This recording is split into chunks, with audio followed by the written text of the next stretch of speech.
অঘাসুরের মৃত্যুর পর ব্রহ্মা যখন সেই মঙ্গলধ্বনি শুনলেন, তখন কি হয়েছে তিনি তা দেখতে এলেন।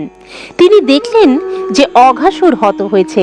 একটি শিশুরূপী ভগবানের সেই অসাধারণ লীলা দর্শন করে তিনি অত্যন্ত আশ্চর্যান্বিত হলেন। বহুদিন ধরে সেই অসুরের মুখ হাঁ হয়ে রইল এবং কালক্রমে তার সেই সর্প শরীরটি শুকিয়ে গেল।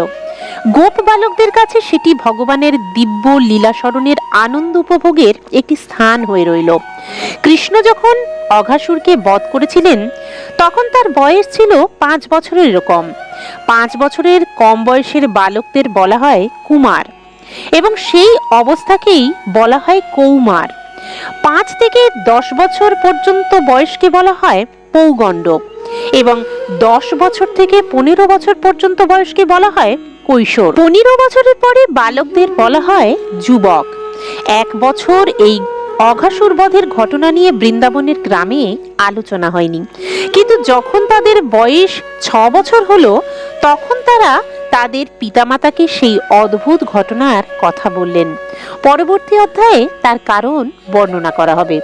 পরমেশ্বর ভগবান শ্রীকৃষ্ণ, যিনি ব্রহ্মার মতন দেবতাদের চেয়েও অনেক অনেক মহান, তার পক্ষে কাউকে তার দেহে লীন হয়ে যাওয়ার সাযুজ্য মুক্তি প্রদান করা মোটেই কোনো কঠিন কাজ নয়।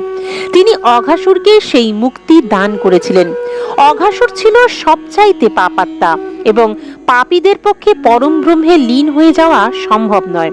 কিন্তু এই বিশেষ অবস্থায় যেহেতু কৃষ্ণ অঘাসুরের শরীরে প্রবেশ করেছিলেন, তাই সেই অসুরটি সমস্ত পাপ থেকে মুক্তি হয়েছিল। যে সমস্ত মানুষ সর্বক্ষণ ভগবানের সচ্চিদানন্দ বিগ্রহের ধ্যান করেন অথবা তার কথা চিন্তা করেন, তারা ভগবানের ধামে প্রবিষ্ট হয়ে পরমেশ্বর ভগবানের সঙ্গ লাভ করার সৌভাগ্য অর্জন করেন।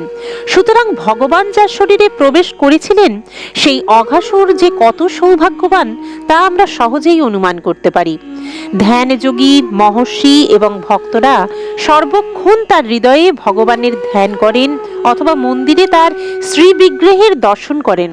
এইভাবে তারা সব রকম জড় কলুষ থেকে মুক্ত হয়ে দেহান্তে ভগবত ধামে প্রবেশ করতে পারেন। কেবলমাত্র ভগবানের রূপ মনের মধ্যে ধারণ করে এই পরম প্রাপ্তি লাভ হয়।